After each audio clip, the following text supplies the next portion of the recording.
Bem, hoje são 3 de março. Eu vou abordar aqui um dos temas que está mais proeminente nesse momento, que é exatamente a declaração do presidente com relação aos abusos que já vinham acontecendo no que diz respeito à ingerência do judiciário em atribuições exclusivas do presidente, conforme a Constituição. Antes disso, eu quero pedir a você que compre o meu livro, o meu terceiro livro, Fundamentos Epistemológicos do Direito Penal e da Criminologia, Direito e Ideologia. Ajuda a desenvolver o canal, ajuda a divulgar a minha produção, né, e o meu trabalho, e ao mesmo tempo que você contribui para que possa existir recursos para eu desenvolver o circuito Seminário Crítica e Crise. Né. Amanhã também eu quero lhe convidar para você participar de uma live comigo através do canal TV Unidom. Nessa live nós vamos discutir uma questão importante, que é o problema da pandemia e dos direitos fundamentais. E eu quero deixar logo avisado que nessa live eu vou, digamos, sortear 2 livros da minha livraria virtual, né? O Desinformação, de Ion Pacepa, e Império Ecológico, do Pascal Bernardin. São 2 livros fantásticos, com assuntos diferentes, um sobre a questão da espionagem e da infiltração, inclusive do trabalho da União Soviética em minar, né, a sociedade, destruir a sociedade ocidental, chamada de capitalista burguesa, e o Pascal Bernardin, né, em Império Ecológico, ou a subversão da ecologia pelo globalismo. O Pascal Bernardin é um intelectual, um cientista político fantástico, francês, e ele faz aqui uma devassa sobre o que é que há por trás, como funciona e o que é que há por trás desse tal movimento ecológico e esse movimento ambientalista aí que tanta bagunça tem gerado no mundo. Né? Muito bem. Qual é o critério que eu vou utilizar? Eu vou utilizar o critério da participação. Quem mais participar desta live, eu vou na hora dizer o nome, e quando você participar, por favor, coloque lá o seu nome completo, porque eu vou dizer o nome completo da pessoa e vou dar o e-mail do seminário. Essa pessoa escreve para mim através do e-mail, deixando o seu endereço, e eu vou encaminhar esses 2 livros para as 2 pessoas que mais participarem amanhã da live no canal TV Unidom, com o tema Pandemia e Direitos Fundamentais. Tá bom? Eu espero você lá para a gente discutir questão tão polêmica, né? A violação de direitos que tantos defendem e tantos são contra, e então a gente vai ver como é que é isso aí, tá bom? Vamos lá. Então hoje eu quero tratar da questão dessa crise institucional que nós estamos vivendo, né, por conta dessa ingerência do judiciário no executivo, chegando ao ponto de, hoje pela manhã, domingo, o presidente dizer, né, eu vi nos vídeos, circulou nas redes sociais, a expressão "a paciência acabou". Né? E ele já disse que amanhã ele vai nomear o delegado, o superintendente-geral da Polícia Federal, provavelmente o Alexandre Ramagem, e vai contrapor a decisão inconstitucional do senhor Alexandre de Moraes. Né? E teve também um detalhe importante, né? O Moro foi prestar depoimento, né, para delegados em Curitiba, delegados que fizeram parte da equipe dele da Lava Jato, né, dando apoio ao Ministério Público em Curitiba. É uma situação bastante graciosa. Né? Muito bem. Mas aí eu quero contextualizar esta crise institucional que nós estamos vivendo, exatamente com o problema da pandemia. Né? Exatamente por ser essa pandemia um problema muito sério, em dois sentidos. Primeiro, como já está claro, né,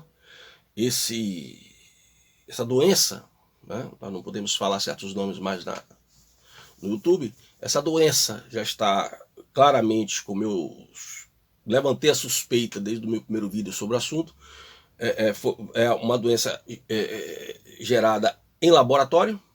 Né?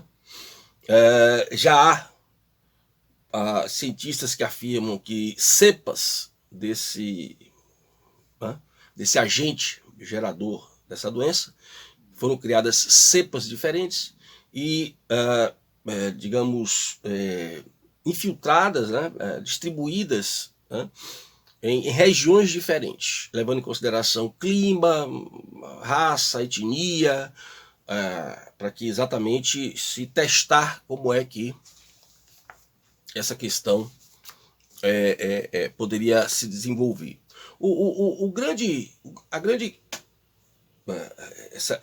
Dessa pandemia é exatamente por ser ela uma das maiores estratégias de implantação do que eu já chamei a atenção aqui várias vezes, a chamada engenharia social, né? Que são conhecimentos que foram sendo adquiridos e que esses conhecimentos eles foram sendo utilizados de forma interdisciplinar no sentido de criar mecanismos que moldassem o comportamento da humanidade. Né?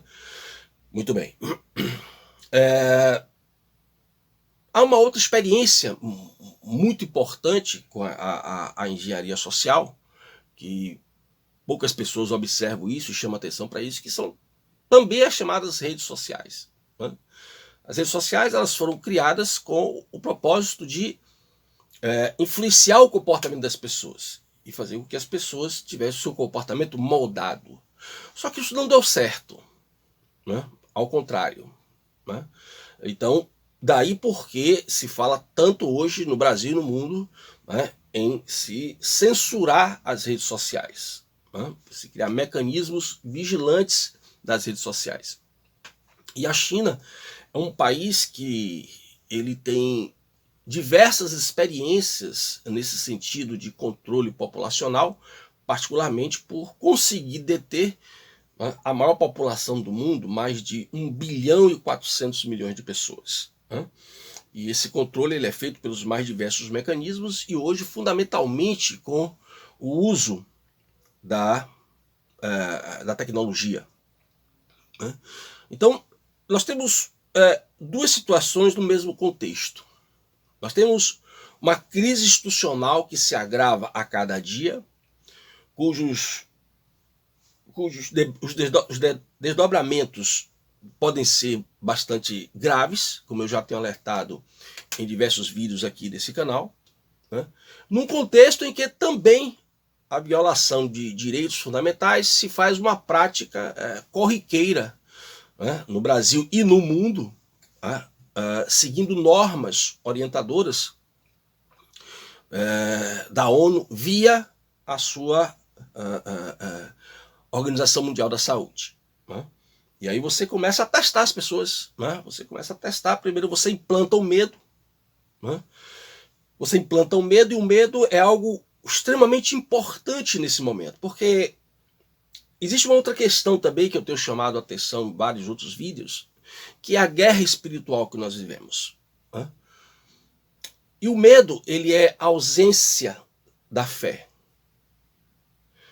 A ausência da fé em Deus, ela se faz presente exatamente quando o medo toma conta do nosso espírito.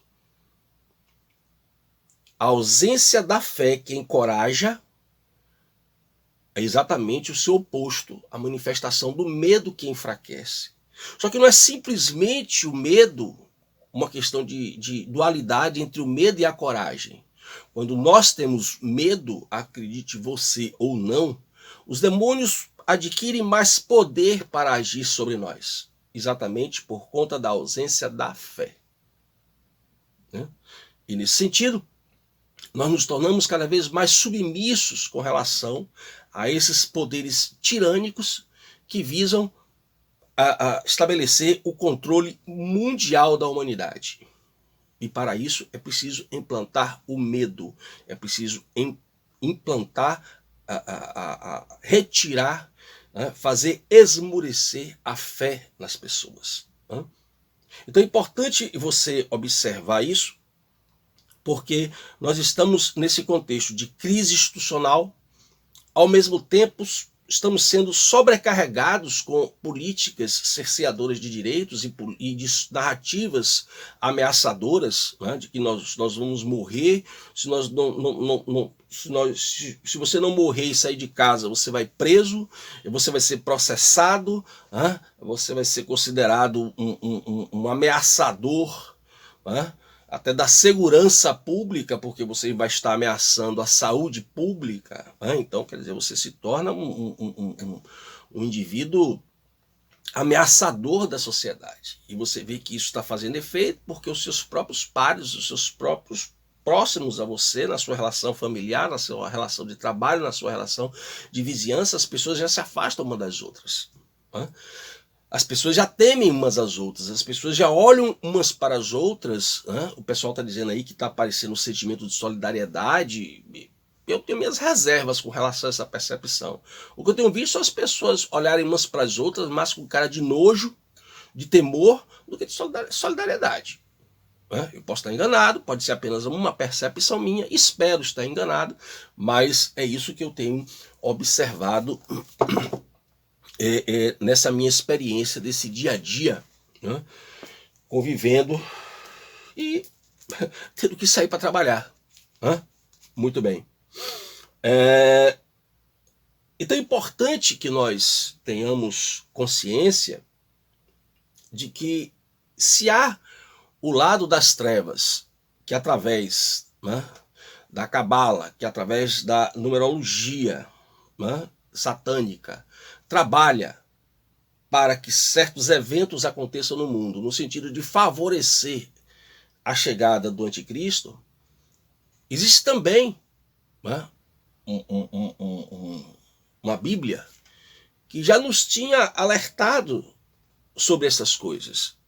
Eu não sei se você alguma vez se preocupou em ler, eu não sei se você se preocupou em refletir, eu não sei se você tem fé neste livro sagrado, né? Mas é interessante que, pelo menos por curiosidade, se você não tiver essa crença, você se volte para ler esse livro para você ver as coincidências que estão acontecendo com relação ao que está escrito. E aqui eu quero ler rapidamente algumas passagens, né? Principalmente, né, em Mateus 24, quando Jesus diz: acautelai-vos, que ninguém vos engane, porque muitos virão em meu nome dizendo, eu sou o Cristo, e enganarão a muitos. Ouvireis guerras e rumores de guerras. Olhai, não vos assusteis, porque é mistério que tudo isso aconteça, mas ainda não é o fim.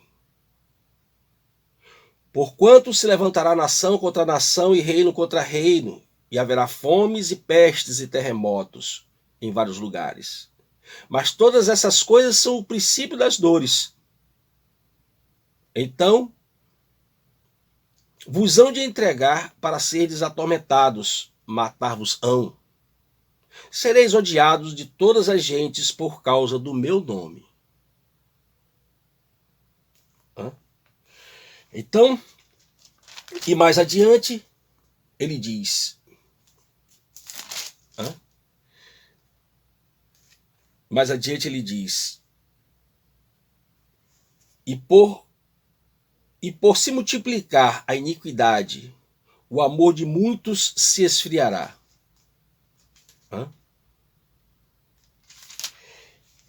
E lá adiante ele diz: o céu e a terra passarão, mas as minhas palavras não hão de passar.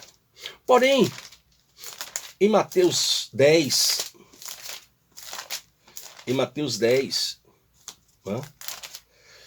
ele diz: E vos digo em trevas, dizei-o em luz, e o que escutais ao ouvido, pregai-o sobre os telhados. E não temais os que matam o corpo e não podem matar a alma. Temei, antes, aquele que pode fazer perecer no inferno a alma e o corpo. E lá em Mateus 14,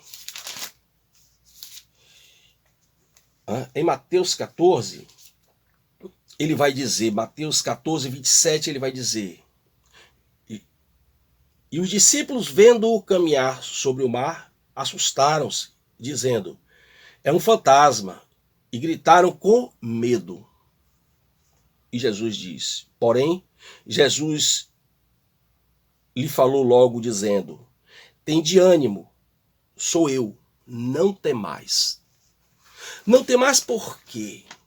Porque lá adiante, no Apocalipse 12, 17, está escrito: e o dragão irou-se contra a mulher e foi fazer guerra ao resto da sua semente, os que guardam os mandamentos de Deus e têm o testemunho de Jesus Cristo.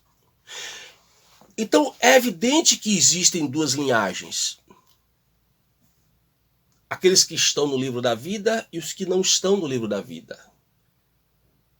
Aqueles que estão próximos a Deus e aqueles que se afastaram completamente de Deus. Daí porque a metáfora do joio e do trigo. Então, neste momento em que nós estamos vivendo, de crise institucional e dessa grande engenharia social para testar o comportamento humano, porque outras situações virão. Esse é apenas um teste para verificar como é que nós nos comportamos perante essa ausência de fé, dominados pelo medo. Outras coisas mais graves virão, exatamente para que esse trabalho vai sendo feito, vai sendo estudado, com estratégias cada vez mais aperfeiçoadas, para que nós possamos ser dominados por aqueles que hoje seguem e representam o demônio na Terra. Então preste atenção nisso. Não tenha medo. Através do medo que nós somos dominados. Seja você um espiritualista, seja você um materialista, veja você pelo lado espiritual, como eu acabei de citar, veja você apenas pelo lado psicológico, através do medo que nós nos curvamos. É quando estamos amedrontados que somos dominados. Então preste atenção nisso. E lembre de me acompanhar amanhã na live às 15 horas, na TV Unidom, onde nós vamos discutir uma questão muito importante que é a pandemia e os direitos fundamentais. Vou sortear 2 livros. Aguardo você lá. Até meu próximo vídeo.